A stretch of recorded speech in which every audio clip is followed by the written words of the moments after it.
मंदिर जाने वाले लोगों की लंबी कतारें जिस दिन पुस्तकालय की ओर बढ़ेंगी, उस दिन मेरे देश को महाशक्ति बनने से कोई रोक नहीं सकता।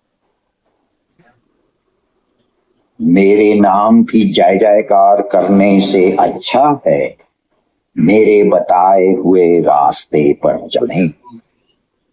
मैं बहुत मुश्किल से इस कारवां को इस स्थिति तक लाया हूँ।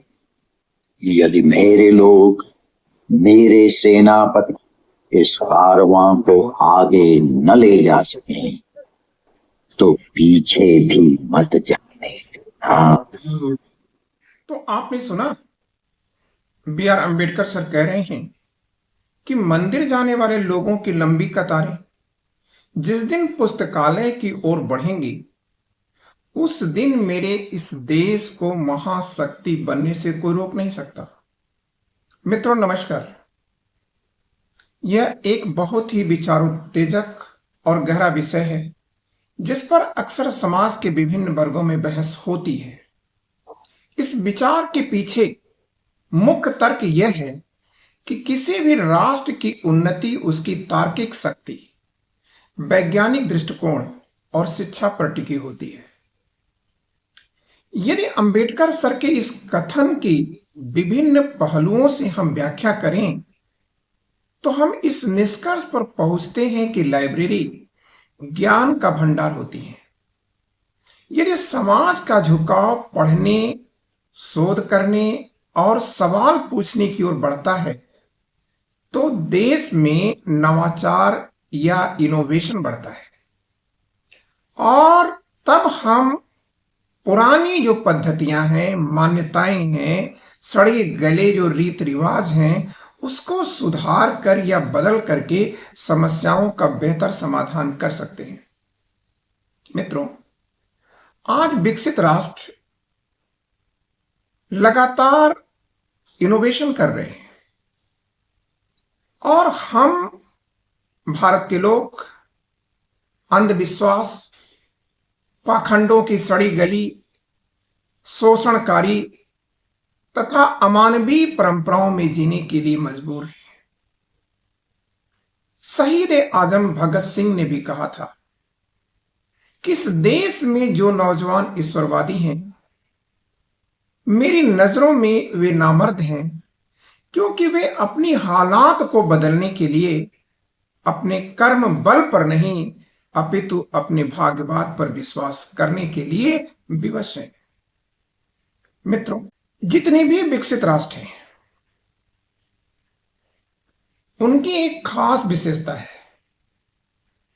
कि वे अपने नवाचार के कारण, नवाचार अर्थात इनोवेशन अर्थात परंपरागत चीजों में लगातार शोध और परिवर्तन के कारण लगातार नया नया वर्जन बनाते रहते हैं। जैसे फिल्म कैमरे से ये लोग डिजिटल कैमरा बना देते हैं, बल्ब की जगह सीएफएल ला देते हैं और सीएफएल से फिर एलईडी का प्रयोग कर लेते हैं। अगर हम प्रक्रियागत परंपराओं में नवाचार का प्रयोग देखें तो ये विकसित राष्ट्र अब दूध को सीधे घर घर डिलीवरी की जगह किराना की दुकानों, स्मार्ट वेंडिंग मशीनों के माध्यम से वितरण करते हैं। कभी विकसित राष्ट्र पैड वाले फोन बनाते हैं तो फिर उसका सुधार करके टच स्क्रीन और स्मार्टफोन का भी निर्माण कर लेते हैं। लेकिन मित्रों, हम आज भी गंगा के अवतरण को ब्रह्मा के कमंडल से निकालकर और शिव की जटाओं में उलझाने में ही उलझे हुए हैं। मित्रों, जब लोग शिक्षित और कुशल होते हैं तो वे नई तकनीकी विकसित करते हैं और इस नई तकनीकी से लगातार उद्योग और अर्थव्यवस्था को मजबूती मिलती है।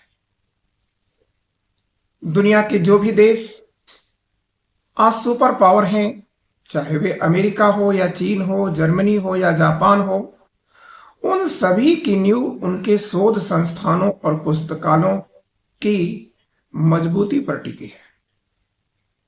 वे किसी मंदिर या धर्मालय की चौखट पर माथा टेकने से अपना विकास करने में विश्वास नहीं करते। उनके हाथ आकाश की तरफ किसी देवी देवता की अनुकंपा पाने के लिए नहीं उठते, अपितु उनके हाथ कल कारखानों की तरफ बढ़ते हैं, जहां से वे नया नया इनोवेशन करते जाते हैं। मित्रों, मंदिर या धार्मिक स्थल अक्सर श्रद्धा और व्यक्तिगत शांति के केंद्र होते हैं, अक्सर क्या प्रायः ही। लेकिन यदि समाज केवल भाग्य और प्रार्थना के भरोसे बैठ जाए तो वह पिछड़कर अपनी आजादी, अपनी इज्जत और आबरू, अपनी अस्मिता को खो करके एक गुलाम बन करके रह जाता है। जबकि पढ़ने से मनुष्य में एक साइंटिफिक टेम्पर या वैज्ञानिक दृष्टिकोण विकसित होता है।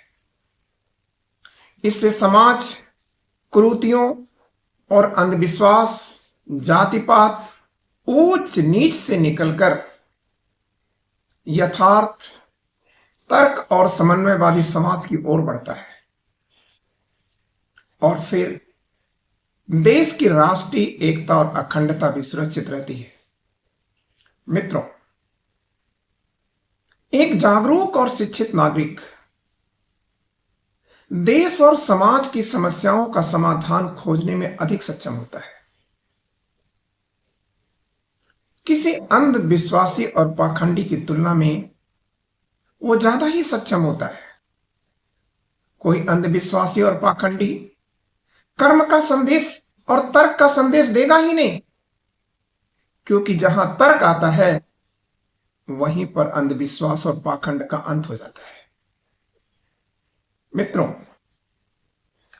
कई लोग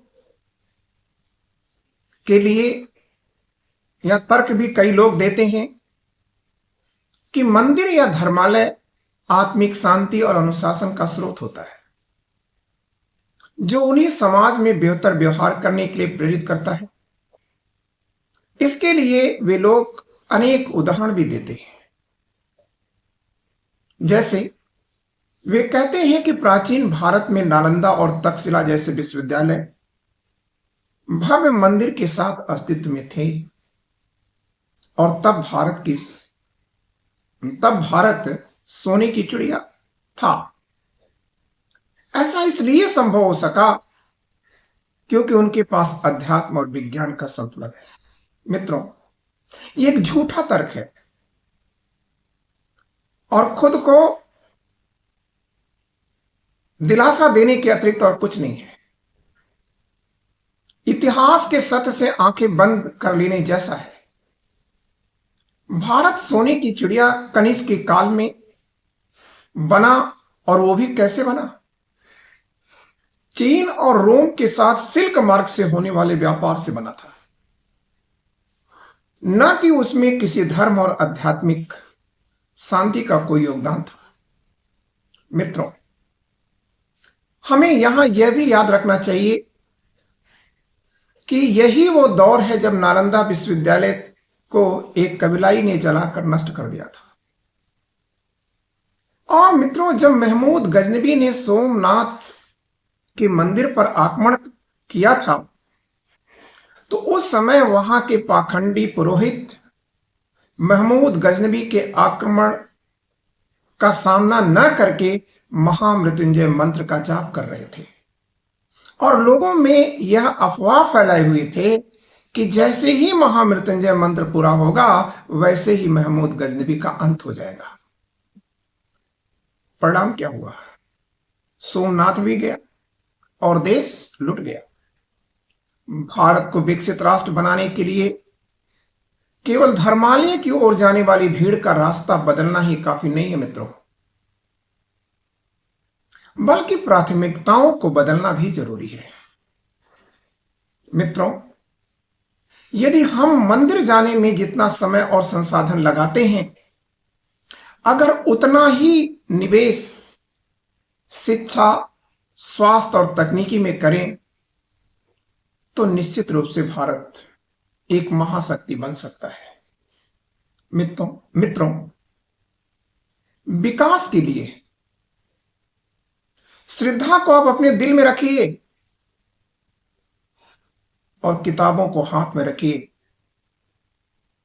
तभी आप विकास कर सकते हैं और विकसित राष्ट्रों की दौड़ में शामिल हो सकते हैं।